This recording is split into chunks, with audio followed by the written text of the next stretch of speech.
Assalamualaikum warahmatullahi wabarakatuh. A'udzu billahi samii'il 'aliim minasyaitonir rajiim. Bismillahirrahmanirrahim. Alhamdulillahi rabbil alamin. Wassalatu wassalamu ala asyrafil anbiya'i wal mursalin. Sayyidina Muhammad wa ala alihi wa sahbihi ajma'in. Qala rabbi shrah li sadri wa yassir li amri wahlul 'uqdatam min lisani yafqahu qawli. Allahumma 'allimna ma jahilna wa dhakkirna ma nasina. Allahumma zidna 'ilma. Allahumma faqihna fid din wa 'allimna at-ta'wil, amma ba'd. Alhamdulillah, segala puji dan syukur kehadrat Allah Subhanahu wa taala. Selawat serta salam ke atas junjungan besar Nabi Muhammad sallallahu alaihi wasallam, keluarga baginda, para sahabat baginda, seterusnya muslimin muslimat yang dirahmati Allah sekalian. Alhamdulillah, pada malam ni kita berada di malam yang kedua Rajab 1444 Hijrah. Sebagaimana yang kita sedia maklum, apabila masuk saja bulan Rajab, baginda sallallahu alaihi wasallam berdoa, Allahumma barik lana fi Rajab wa Sya'ban wa ballighna Ramadan. Ya Allah, berkatkanlah kami di dalam bulan Rajab dan di dalam bulan Sya'ban, dan sampaikanlah kami dengan bulan Ramadan. Itu betapa Nabi rindu, betapa Nabi minta dengan Allah Ta'ala supaya diberi kesempatan sekali lagi untuk berada di dalam bulan Ramadan. Maknanya kalau nak mati pun dia dah lepas puasa, begitu seolah-olahnya. Ada setengah-setengah sahabat Nabi tu bulan lagi nak masuk Ramadan tu ya doa dah. Inilah orang-orang yang rindu kepada ibadat, orang yang seronok dengan mengabdikan diri kepada Allah Ta'ala, terutamanya pada Syahrun Azim, pada bulan kemuncak, iaitu bulan Ramadan Al-Mubarak. Tak lama dah kita nak puasa. Mudah-mudahan Allah Ta'ala sekali lagi memberi kesempatan kepada kita untuk berada dalam bulan Ramadan. Baik, malam ni kita sambung pengajian kita. Kita masuk di muka surat yang ke-15. Perenggan yang kedua, para ulama berkata, tetapi ada perkara yang lebih dahsyat daripada kematian, iaitu lalai dalam menghadapi kematian, berpaling dan hanya sedikit mengingati kematian, serta meninggalkan amal soleh yang merupakan bekalan setelah kematian. Bahkan pada kematian terdapat pesanan serta pelajaran bagi orang yang berfikir. Masih lagi dalam tajuk hakikat kematian, di mana ulama mengatakan ada perkara yang lebih dahsyat daripada kematian, iaitu lalai dalam menghadapi kematian. Ni bimbang. Sebab tu Nabi ajar satu doa kepada kita ketika kita menghadapi kematian, agar kita mati, orang kata gapo, tidak lalailah, mati dalam keadaan tidak gelecoh daripada ingatan kelalaian kita. Allahumma khtim lana bihusnil khatimah wa la takhtim alaina bisu'il khatimah. Ya Allah, tamatlah riwayat hidup kami dengan sebaik-baik kematian, dan wala bisu'il khatimah ni, jangan mati dengan seburuk-buruk kematian. Antara usaha dan cara supaya kita tidak lalai dalam menghadapi kematian, kita kena sentiasa berlatih, sentiasa berusaha ingatkan mati sepanjang masa. Ketika mana? Ketika kita ada segar-segar ini. Ya, mudah-mudahan bila kita ni sentiasa ingat kepada mati, kita akan buat persediaan untuk menghadapi mati, maka bila tiba hari kita tu mati, dia tidak menjadi payah. Sebab tu Nabi kata, aku tak pernah lupa daripada mengingati mati. Maka kata ulama di sini adalah dahsyatnya. Perkara yang lebih dahsyat ialah apabila seseorang itu lalai dalam menghadapi kematian. Sebab waktu dia menghadapi kematian ni kan, dia menghadapi ujian ataupun fitnah yang amat sangat. Fitnah yang amat sangat kerana menghadapi nak berpisahnya dia dengan dunia ini, maka antara fitnah yang dihadapi itu ditunjuk kepada dia. Dan bisikan-bisikan, didengar suara-suara yang mengganggu, supaya tidak mati dalam Islam, supaya tidak mati dalam agama yang hak datuk nenek kamu. Lepas tu dia bawa gambaran orang dulu-dulu yang mati dalam agama Islam ni tidak ada apa pun. Maka orang yang hidup di dunia ini dia lala benda ni, maka dekat nak mati pun dibimbangi lala juga.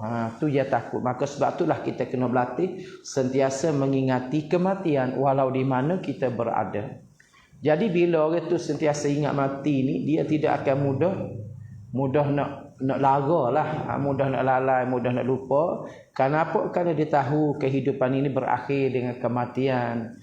Maka dia tahu nak menghadapi kematian perlu kepada kesediaan. Maka bila ada benda gitu, dia akan lebih seronok untuk menyediakan bekal bagi menghadapi kematian. Itu penting.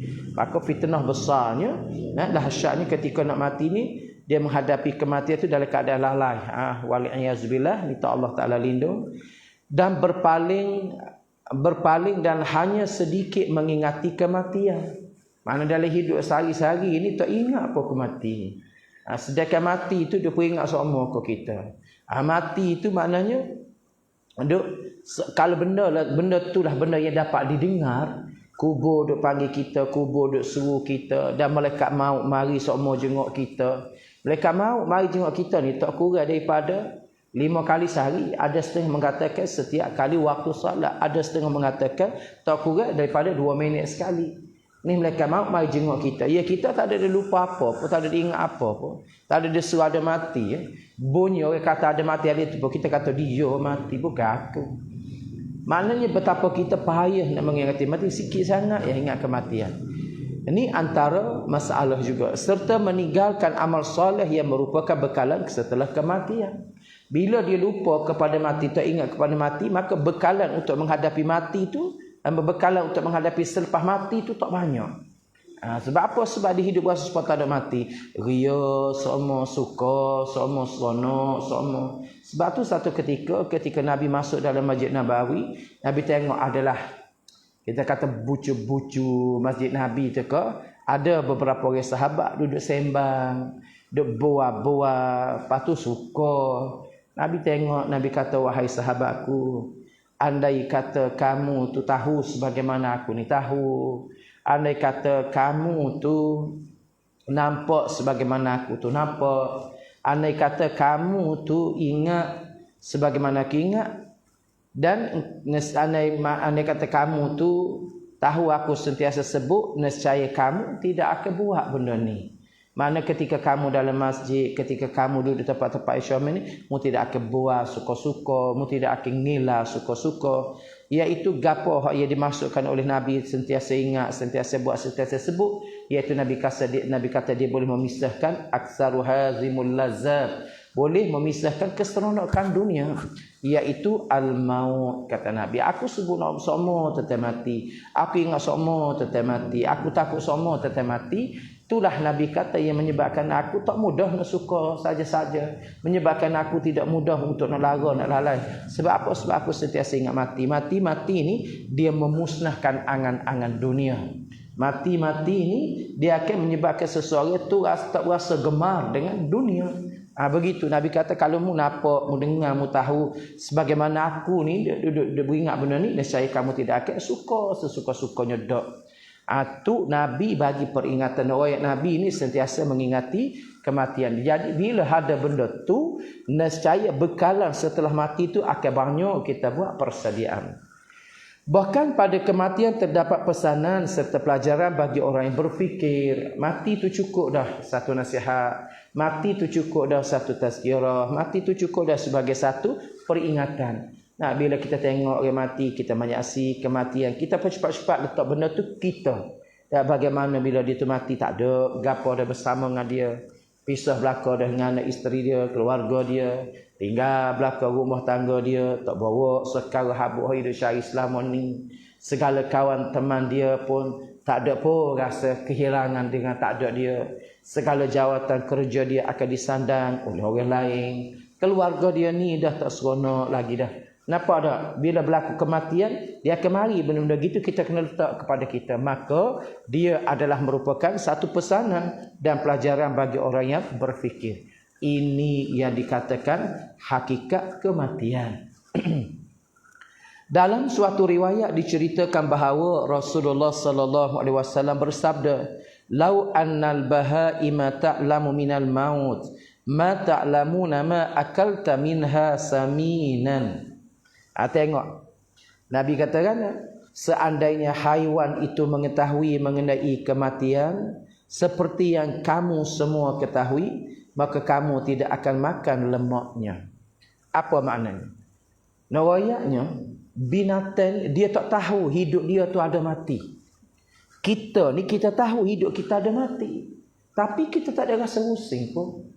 Tak ada rasa takut pun. Tak ada rasa nak persediaan pun. Tak ada apa-apa perubahan pada kita. Nabi kata andainya binatang tu tahu dia ni akan mati, hujung hidup dia tu akan mati, nescaya kamu tidak akan dapat makan lemaknya, maknanya akan jadi kurus binatang tu. Akan jadi kecil binatang tu. Kenapa? Kerana dia takut nak menghadapi kematian.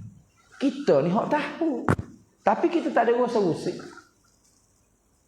Dan kita confirm dah kita ni akan mati. Cumanya tak tahu tarikh, tak tahu hari, ya, tak tahu bulan, tak tahu masa. Ia pasti mati, tapi kita rasa relax, tak ada gapo. Cuma tengok orang tu mati, orang ni mati. Sebab tu Nabi, salah satu usaha dan ikhtiar kata Nabi untuk kita mengingati kepada mati, kita kena acak pergi ziarah kubur.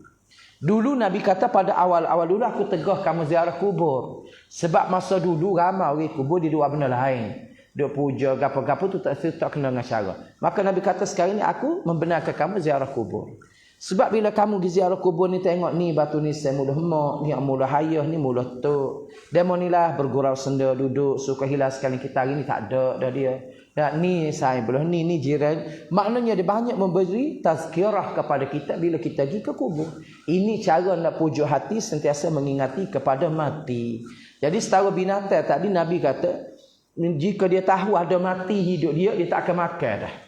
Kenapa? Husi, takut, bimbang dengan kematian. Tapi kita hari ni tahu mati. Tak tahu, kita tahu ada mati. Nak lagi ketika kita di usia tua. Nak lagi ketika kita di usia yang ada hujung-hujung. Nak lagi ketika kita menghadapi kesakitan. Lagilah mati tu kita rasa semakin dekat. Pak kalau kita lah ni 50 dah. Kau dekat dah. Pak 50 ni pula. Tengok sayang kita 70. 70 tu dekat benar dah. Bujur banyak dah dia tu boleh sampai 70. Sebab apa? Sebab Allah Ta'ala membuka peluang kepada dia untuk buat ibadat. Allah Ta'ala buka peluang kepada dia untuk nak bertaubat. Ini kelebihan orang yang diberi panjang usia mereka. Adakah benda ini menjadi tazkirah kepada kita, kata dia.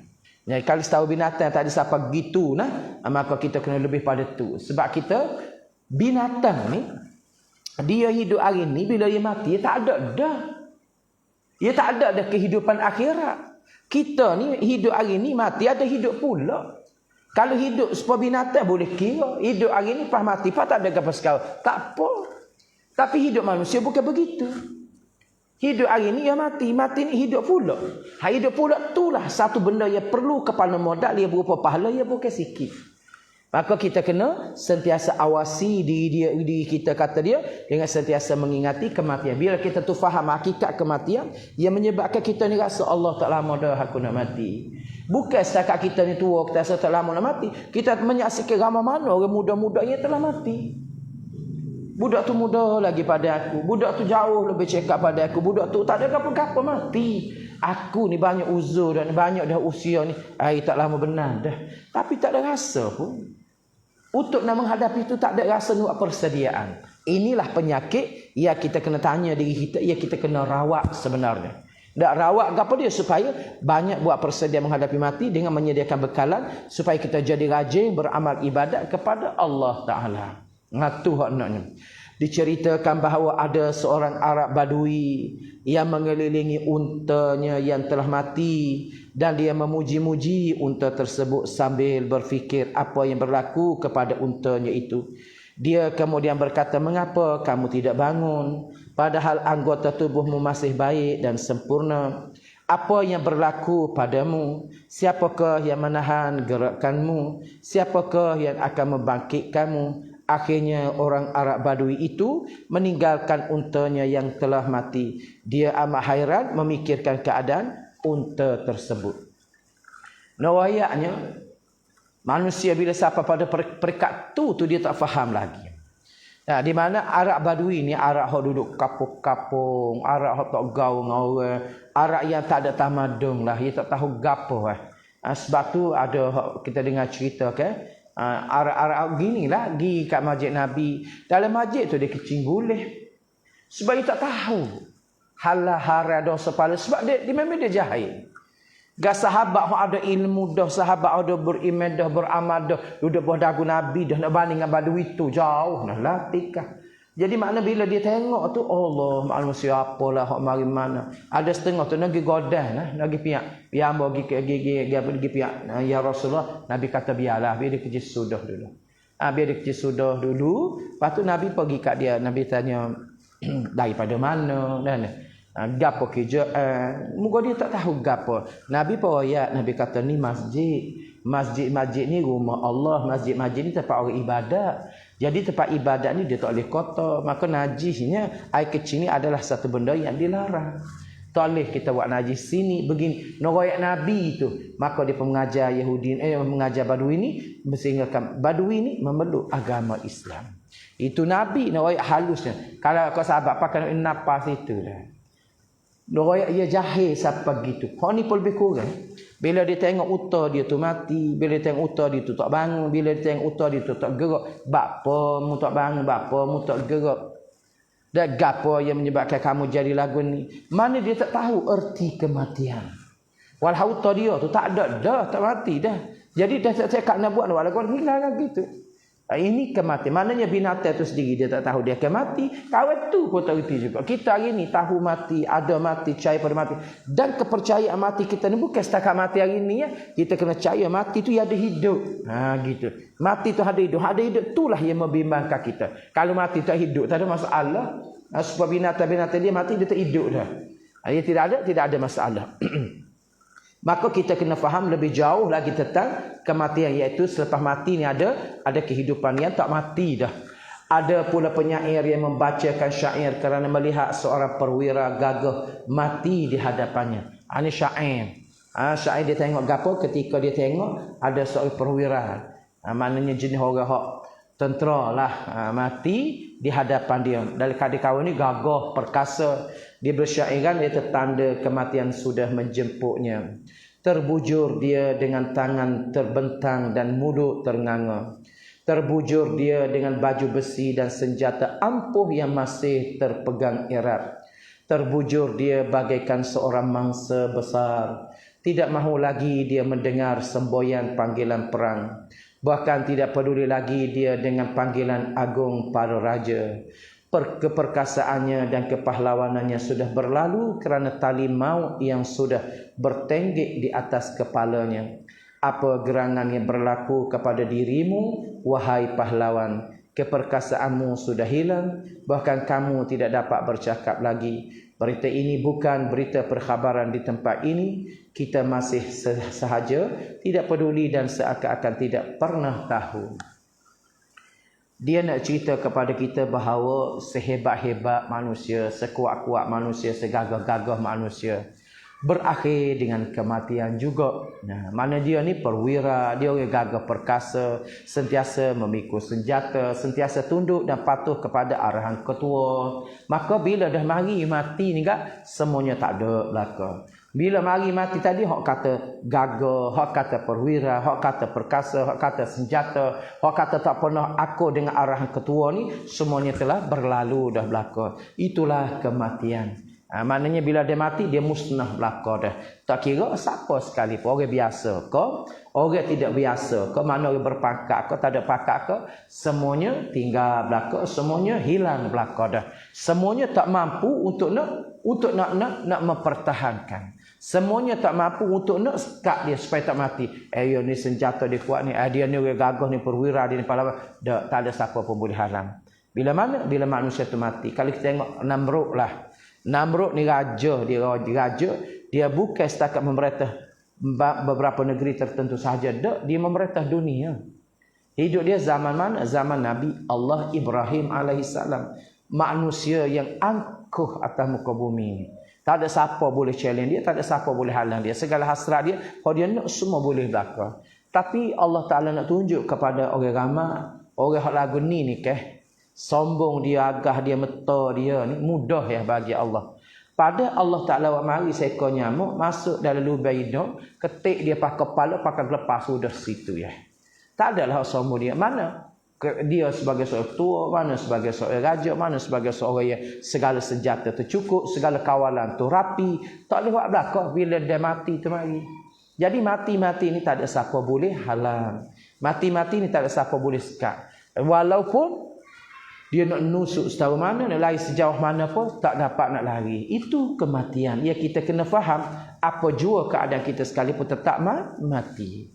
Bagaimana berlaku pada zaman Nabi Allah Sulaiman alaihissalam. Ketika Nabi Sulaiman bertazkirah, nak bagi ngajar kepada rakyat dia, kepada kaum dia, semua hadir belaka. Orang ramai pun hadir, binatang-binatang pun hadir, jin pun hadir. Maknanya hadir belaka. Sebab ini adalah rakyat Nabi Sulaiman. Nabi Sulaiman dia faham bahasa manusia, dia faham bahasa binatang, dia faham bahasa pokok-pokok kayu, dia faham bahasa jin, dia faham belaka. Ini Allah Ta'ala anugerahkan kepada Nabi Sulaiman. Satu hari ketika Nabi Sulaiman duduk mengajar gini, ada seorang tu duduk dekat dengan dia. Nah, dekat dengan dia, dia kata ada orang tu dikelih dia. Dia kelih dia, dia tengok dia rasa tak molek, tak sedap hati. Dia tanya, ya Rasulullah, ya Nabi Allah, bapa gak orang tu dia kelih sokmo dia? Ada gapo?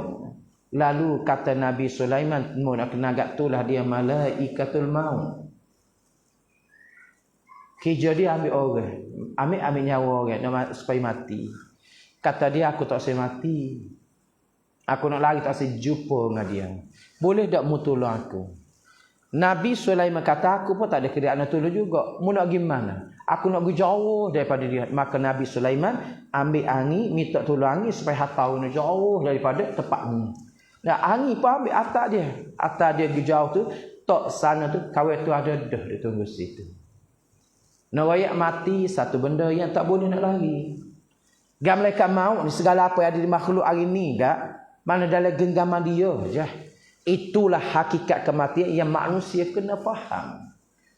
Berobat setahu mana pun, ikhtiar setahu mana pun, kalau dah tentu mati.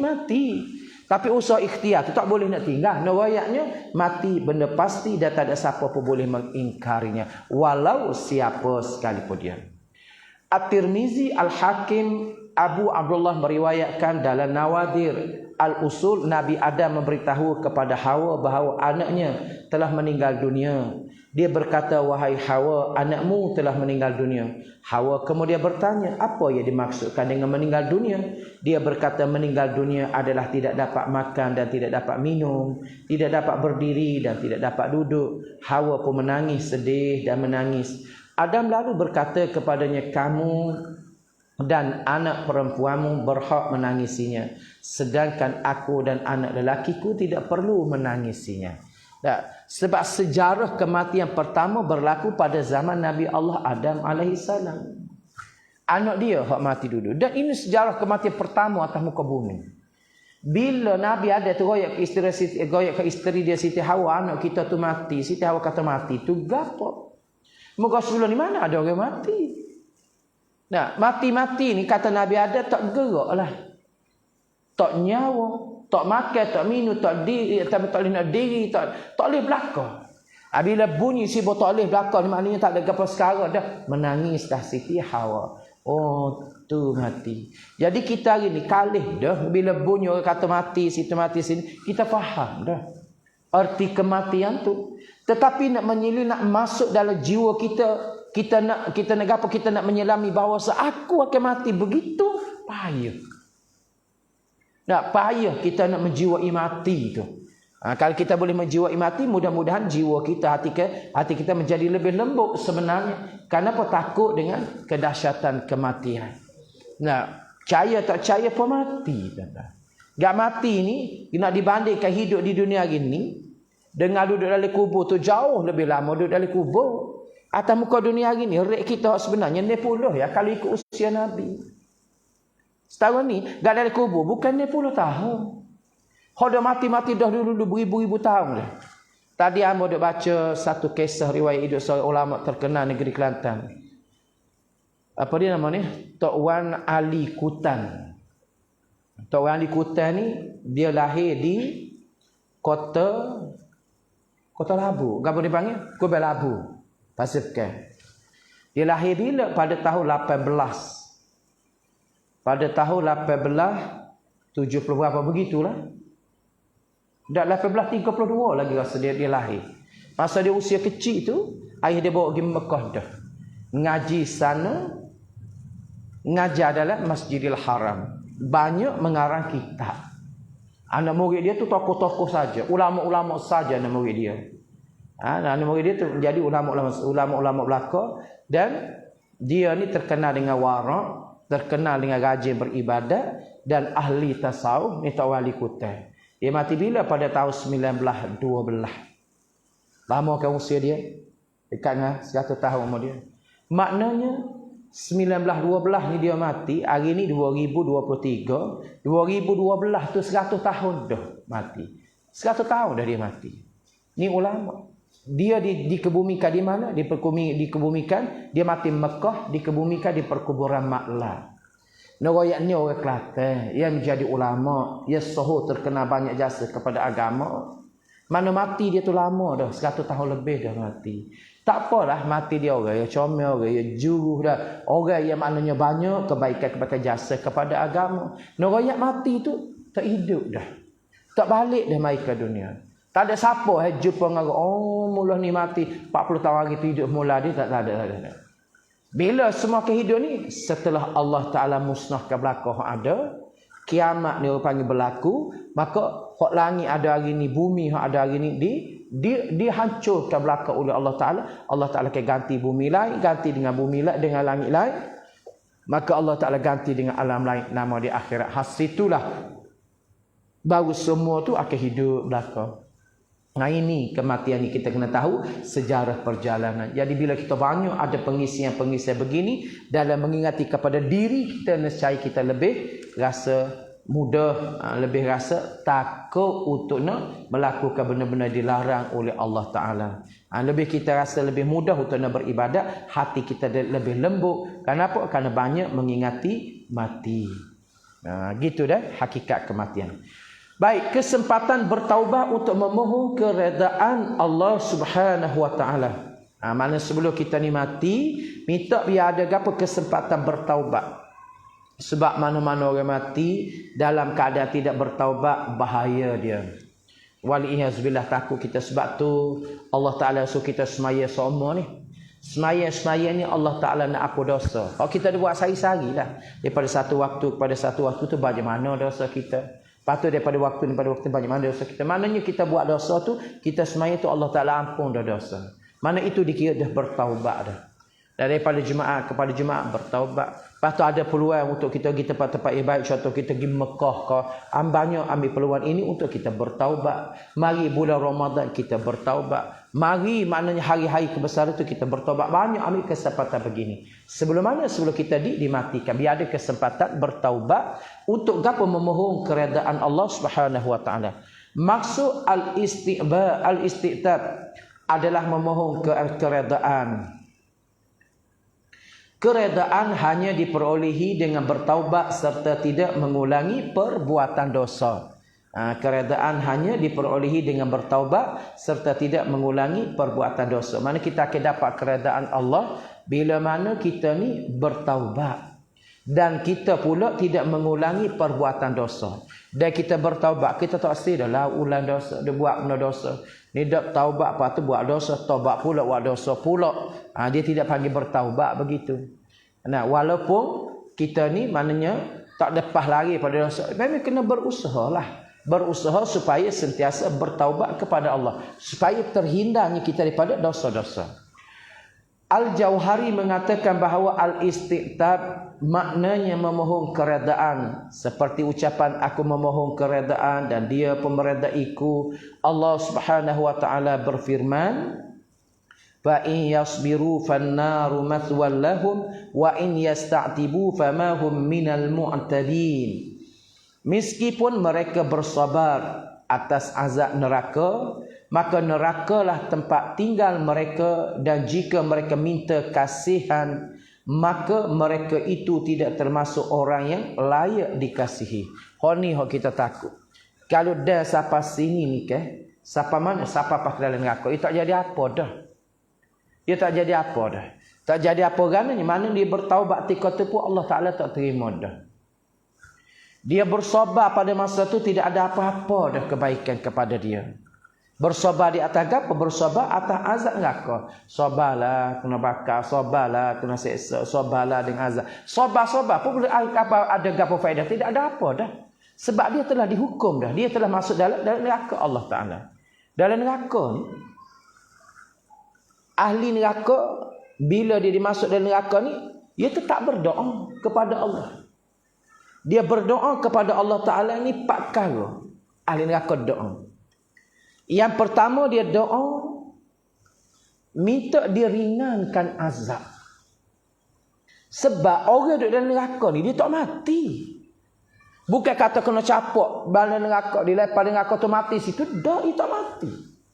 Dia terus menerus merasa azab dan seksa. Maka dia mohon dengan Allah, minta dengan Allah.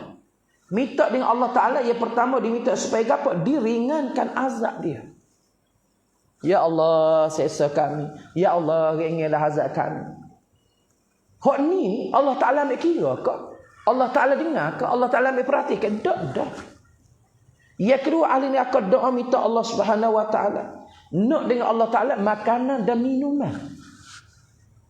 Duduk dalam neraka dia ada sifat lapar, sifat dahaga. Nak minta. Sebab tu dalam surah apa dia tu, maknanya sejenis cerita yang Allah Ta'ala kata sebut dalam Quran tu, sejenis pohon ada dalam neraka, nama dia pohon zakum. Pohon zakum ni adalah sejenis pohon makanan kepada ahli neraka. Buahnya duri, buahnya pahit. Bila telan tak lepas nak kehat tak keluar. Dalam neraka ni juga ada sejenis minuman. Minuman ni seperti cairan timah hok masuk tu. Timah bila masuk dia cair.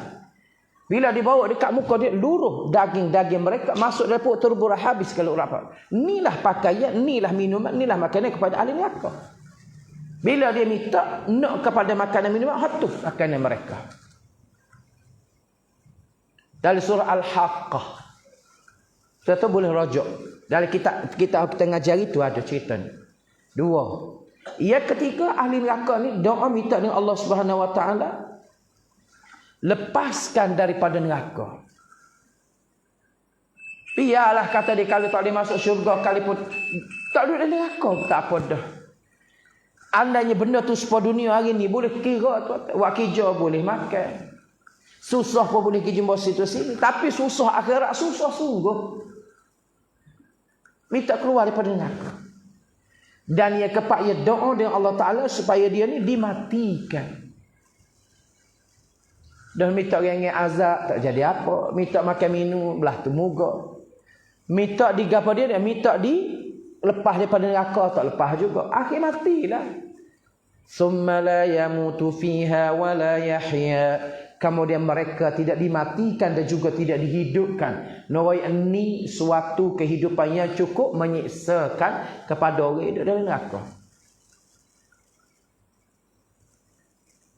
Bila ahli neraka doa gini, Allah Ta'ala katakan, hei ahli neraka, balah dia doa kat aku tak dengar doamu. Hei ahli neraka, segala doamu minta sahabuk tak mustajab. Selesai ke masalah. Bila Tuhan tu marah pada ahli neraka doa. Ini Allah Ta'ala tunjuk kemurkaan dia. Sebab peluang untuk kamu doa, peluang untuk kamu merayu, peluang untuk kamu minta, peluang untuk kamu mohon keampunan, keredaan di dunia itu. Ni siapa je sini, mesti sabar dah. Aku kira aku itu memang ni dosa, tak dengar kata dah. Ni tempat kamu. Hari ini tidak ada hari tempoh pengampunan lagi dah. Senya ahli neraka kena marah Tuhan. Selesai ke masalah. Nak mati tak mati, nak makan tak selesai, tak jadi makan. Akhirnya doa dengan siapa? Dengan Malik Zabani. Hak tukar malaikat hak jaga neraka. Dia Tuhan jaga neraka. Segala urusan neraka ni azab seksa api kau apa gitu kan di bawah bidang kuasa dia. Ahli neraka doa dengan dia. Gak Malik Zabani ni malaikat hak bikin kali. Hak tak reti nak senyum kau orang, hak tak reti nak belah kasih tak ada pada dia. Lama ya doa Malik Zabani jawab kan? Malik Zabani kata bila mu doa dengan Allah Ta'ala pun tak suka dah, tak kena dah. Apa tak lagi ngaku tak lagi, aku tak tahu apa. Aku tak ketolong. Dan aku pun tak boleh tolong, aku bukan ada kuasa. Aku menjalankan tugas apa yang Allah Ta'ala perintah pada aku. Tak ada siapa nak tolong. Nak kata apa? Akhirnya ahli neraka ni doa kepada sayang-sayang sahabat-sahabat dia. Yang di dunia itu sama-sama dia sekapung, sama-sama dia sekali, sama-sama kerja, mati hari ni kawal hidup di akhirat, kawal ahli neraka dan ahli syurga. Minta dengan orang di dalam syurga. Wa ya ashabun nar wa ya ashabun nari ashabul jannah. Ahli neraka minta dengan ahli syurga, an afidu alaina minal ma au mimma razaqakumullah. Wahai orang yang ada dalam syurga ni, tolonglah kami, bantu kami, bui kepada kami kepada alaina minal ma, bui kepada kami air ke au mimma razaqakumullah, apa-apa Tuhan rezeki kepada kami. Minta dengan siapa? Dengan ahli syurga. Sebab ahli syurga dengan ahli neraka dia boleh berdialog. Ahli syurga dengan ahli neraka dia boleh tengok antara satu sama lain. Dia ada komunikasi, dia boleh berhubung. Qalu innallaha harrama alaihim. Dia mau tu jawab sesungguhnya hari ini Allah Ta'ala tak boleh berlaku. Air ke apa-apa rezeki ke jadi haram pada kami. Kami tak boleh nak tolong. Ini nak rakyat buruknya manusia bila jadi ahli neraka. Tidak ada belah kasihan lagi untuk mereka. Sebab apa? Sebab di dunia itu pilih dia jadi kafir sangat. Di atas muka dunia itu lawan Tuhan. Di atas muka dunia itu tak dengar kata orang. Di atas muka dunia itu tak peduli pada hal haram. Tak cakap nak syarah, tak cakap nak rakyat. Dia tahu tu. Maka hari ini giliran kamu menerima balasan apa yang kamu buat. Bahkan ahli syurga katakan, wahai ahli neraka, untuk pengetahuan kamu, kami telah menerima apa-apa balasan yang telah dijanjikan oleh Allah ketika di dunia itu dengan penuh segala nikmat. Maka ahli bagaimana dengan kamu, wahai ahli neraka? Ahli neraka kami pun demikian juga, mana menerima segala azab dan seksa kerana kami tak dengar kata ketika di dunia itu. Ini perjalanan yang akan ditempuh. Ini peristiwa yang akan berlaku, yang telah pun dimaklumkan oleh Allah Ta'ala. Benda ni tak berlaku lagi hari ni, muka tak kiamat lagi. Kalau dia kiamat ni benda akan berlaku. Mana dia panggil berita yang akan datang ada di dalam Al-Quran. Ya Allah Ta'ala turut muat ke Al-Quran. Berita ni siapa pada kita ini sebelum kita ni mati. Melalui siapa benda ni mari? Melalui Nabi. Hak jawab ayat siapa? Allah. Dalam wahyu dari Al-Quran tu ayat cerita-cerita gini. Jadi sebab itulah sebelum kita ni dia mati, sebelum kita ni maknanya ajal tu siapa? Kita kena apa dia? Kena bertaubat di atas dosa-dosa kita. Sebab taubat ini diterima oleh Allah Ta'ala ketika hidup di dunia ini. Dan mati tak ada dah.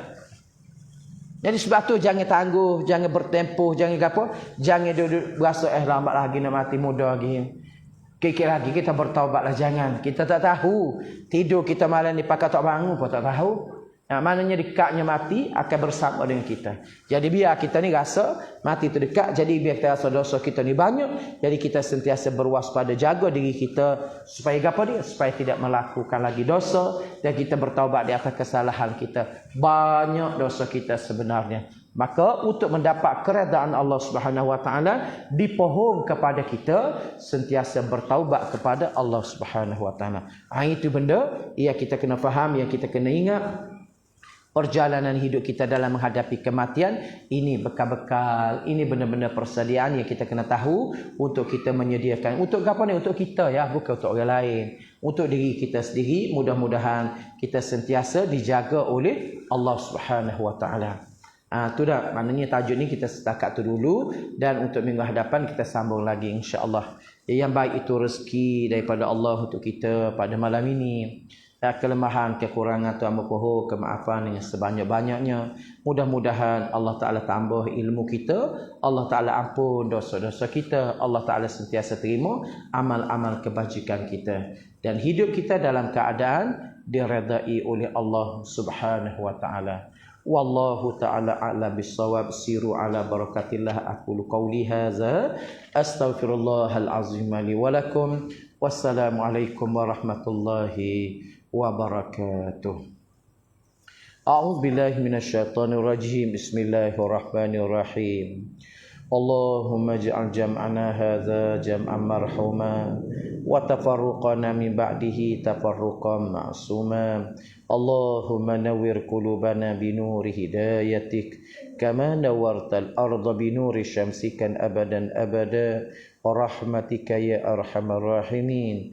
Allahumma ya muqallibal qulub tsabbit qulubana ala dinik wa ala ta'atik. Subhanaka inna kunna minadh zalimin. Allahumma inna nas'aluka ridhaka wal jannah wa na'udzubika min sakhatika wan nar.